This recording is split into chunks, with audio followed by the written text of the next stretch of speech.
여러분 안녕하십니까? CJB 아침 뉴스입니다. 충북지사와 청주시장직 인수위원회가 어제 출범식을 갖고 공식적인 활동에 돌입했습니다. 신용환, 이장섭 당선인은 일부 위원들의 자질 논란을 뒤로하고 도민 공감을 얻을 정책 개발에 총력을 기울이겠다는 각오입니다. 안정은 기자가 보도합니다. 37대 충북도지사직 인수위원회가 충북연구원에서 현판식을 갖고 공식 출범했습니다. 이강일 인수위원장을 필두로 정책 기획, 경제, 복지 등 6개 분과에서 20명이 활동하게 됩니다. 신 당선인은 김영환 지사의 정책 가운데 보완 계승할 것과 전면 재검토할 것들을 철저히 따져보겠다고 예고했습니다.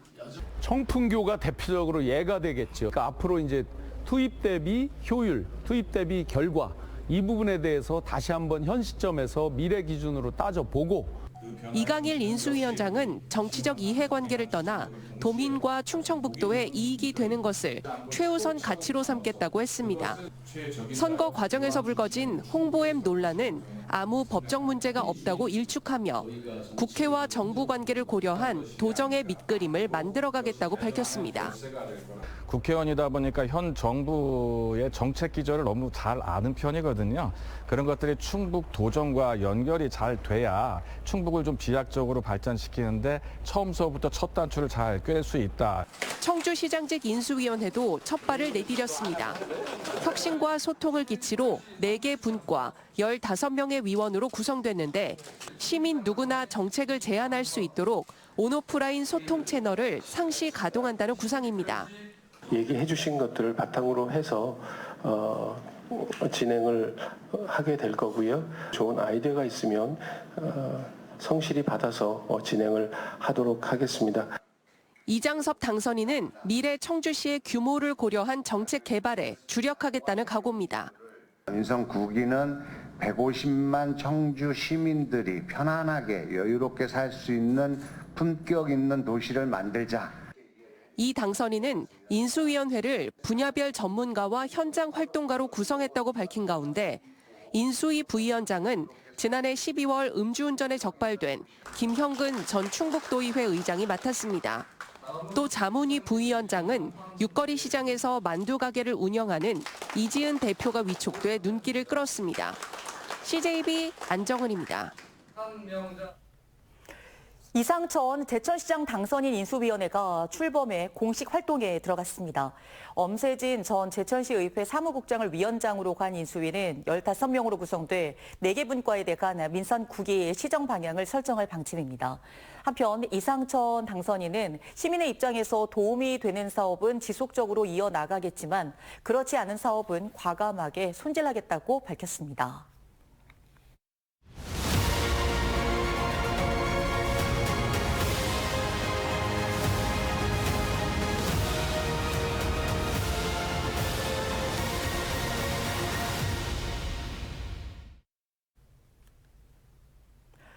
저희 CJB가 지방선거 이후 민선 9기 새로운 4년 열린다는 기획 보도를 마련했습니다. 오늘 그 첫 순서로 극적인 신승을 거두며 전국 최연소 지자체장 당선인의 이름을 올린 충주시정을 살펴보겠습니다. 이동석 충주시장 당선인은 잘 사는 충주, 변화를 기치로 충주의 대전환을 이끌겠다는 구상입니다. 최연석 기자입니다.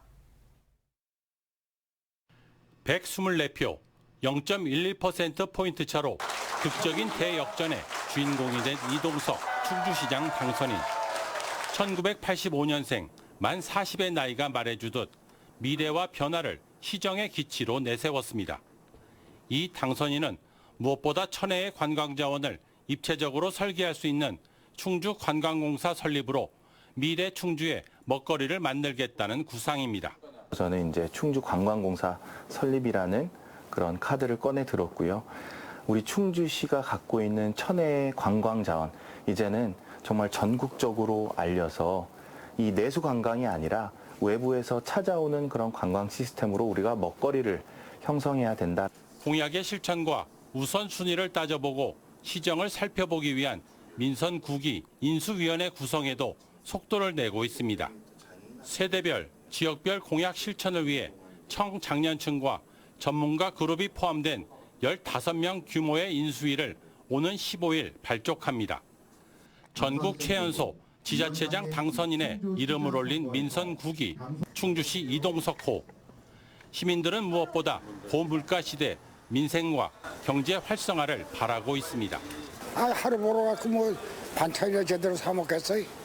그래 그런 거나 좀 잘 좀 해주고 내가 저 뭐야 집값도 좀 안전시켜줘야 되고. 충주시가 문화공간이 많이 좀 부족한 그런 느낌이 많이 들고요. 의료기관이 많이 부족한 느낌이 많이 듭니다. 그래서 뭐 좀 종합병원이나 이런 부분들을 많이 좀 유치를 해서 충주 시민들이 정말 행복하고. 이 당선인은 취임과 동시에 충주 미래전략 TF를 가동해 의료 공백 해소, 기업 유치, 규제 개선 등에 나섭니다. 선거로 갈라진 민심을 아우르기 위한 여야 정치인 협의체도 꾸릴 예정입니다. 그분들을 한데 모아서 충주시에 바라는 점 그리고 쓴소리도 이제 들을 예정이라서 이런 것들이 계속해서 굴러간다면 우리 충주 정치 지형도 이제 여야가 화합하는 그런 모습으로 계속해서 시민분들께서 느낄 수 있지 않을까. 극적인 신승으로 전국적인 주목을 받으며 화려하게 정계에 입성한 이동석 충주시장 당선인. 신구와 여야가 어우러진 충주시 미래 변화의 초석을 다지겠다는 각오입니다. CJB 최연석입니다. 6.3 지방선거에서 낙선한 김용환 지사가 이번 선거에서 벌어진 선거인 명부 누락 사태와 관련해 선거 무효 소송까지 불사할 전망입니다. 김 지사는 어제 도청 기자실을 찾아 유권자들의 참정권이 훼손됐다며 선거 무효 소송에 앞서 중앙선거관리위원회에 선거 소청을 제기하겠다고 밝혔습니다.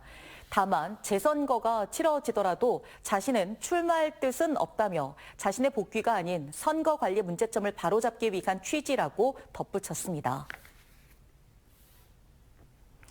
한편 이번 6.3 지방선거에서 선거인 명부 누락과 투표용지 부족 사태가 벌어진 것과 관련해 청주 지역 시민단체들이 잇따라 재선거를 요구하고 나섰습니다.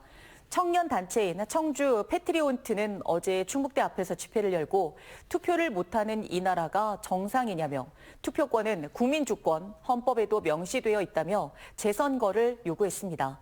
보수단체인 충북자유민주시민연합도 충북에서도 참정권을 침해당하는 똑같은 일이 벌어졌다며 선관위 해체를 목표로 오늘부터 릴레이 집회를 열겠다고 밝혔습니다.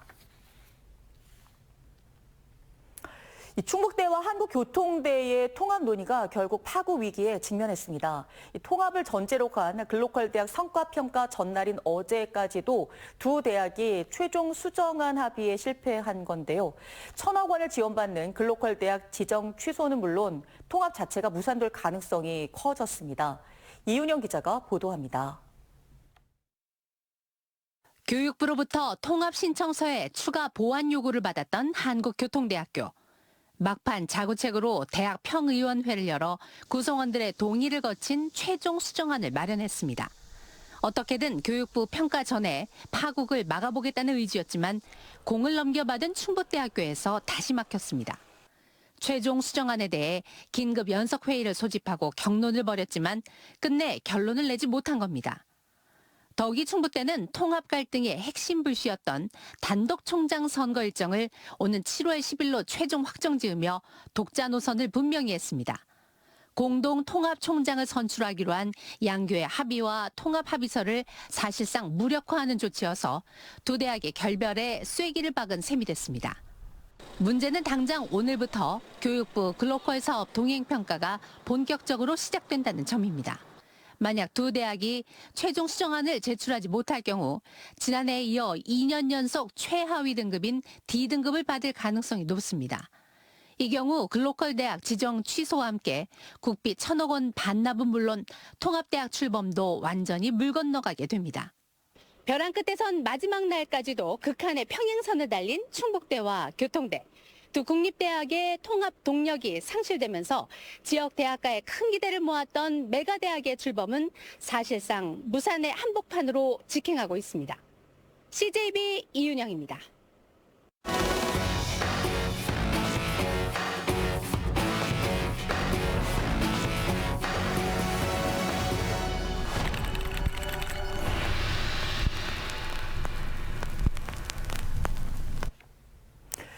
한전이 관리하는 변압기가 터지면서 불까지 났는데 정작 한전은 책임을 질 수 없다고 했습니다.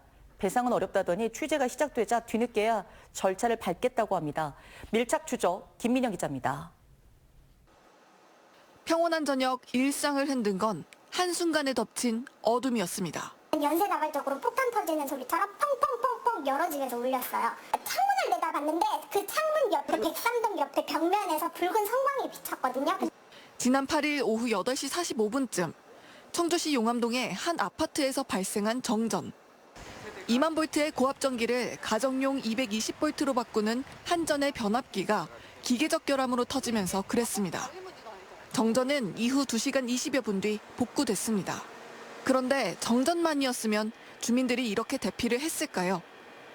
불도 났고 선풍기에서 스파크가 튀면서 우선 타는 냄새가 나요. 그래서 처음에는 몰랐는데 보니까 나중에 보니까 불꽃이 일어서 얼른 코드 빼고 욕실 가서 물을 뿌렸거든요. 근데도 안 꺼지더라고요, 금방. 멀쩡하던 인터폰도 난데없이 툭 튀어나왔습니다. 크게 막 빡빡빡 이런 소리들이 몇 군데가 났어요. 그러면서 이제 확인을 하니까 얘도 이제 팍 하고 그 소리, 큰 소리가 나면서 팍 하고 튀어나와서 이제 작동이 되지 않고. 변압기가 고장나면서 비정상적인 과전류가 흘렀기 때문입니다. 피해는 속출했습니다. 과전류가 흐른 세대는 가전기기 여러 대가 고장난 상태입니다. 공기청정기와 김치냉장고와 밥솥, 그리고 컴퓨터까지. 고가의 기기인 만큼 피해 금액은 500만 원이 좋게 넘을 걸로 보입니다. 더 큰 문제는 안전입니다. 한전에서 안전 점검을 할 수가 없고 다른 외부 업체에 요청을 해야 되는 입장이라서 그것도 다시 들어가서 회의를 해야 된다고 하더라고요. 근데 생활 속에서 지금 생활하는 분들은 불안해서 사용할 수가 없거든요, 지금. 정전이 된 가구는 90곳. 이 가운데 20가구가 가전 고장 신고를 접수했습니다. 하지만 지금도 피해 접수를 받고 있어 피해 규모는 더 늘어날 예정입니다. 그럼에도 책임 주체인 한전은 멀찍이서 지켜볼 뿐이었습니다. 가전업이 들어가게 되면은 그거에 대해서 차단할 수 있는 차단기 성능이 있어요. 설비들이 동작을 해서 주민님 쪽 이제 설비 피해나 그런 여러 피해가 안 생길 수 있도록 조치를 조금 해주셨어야 되는 상황이어가지고 저희 쪽에서 따로 뭔가 보상이나 그런 걸 진행을 해드리기는 조금 힘들 것 같아요. 과전류를 막지 못한 건 아파트의 책임이란 겁니다. 이 아파트, 30년이 넘은 아파트라 차단기가 오래된 건 맞습니다. 하지만 그동안 한전은 노후 차단기를 교체하라는 안내도 권고도 없었습니다.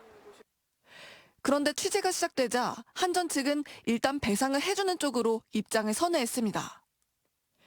당초 배상이 어렵다던 직원의 안내는 소통의 오류였다고 해명했습니다. 또 피해 규모 집계가 완료되는 대로 손해사정사를 통해 배상 과정을 밟겠다고 밝혔습니다. 언론 보도 여부와 상관없이 처음부터 책임지는 자세를 보였다면 얼마나 모양새가 좋았을까요? 밀착 추적 김민영입니다.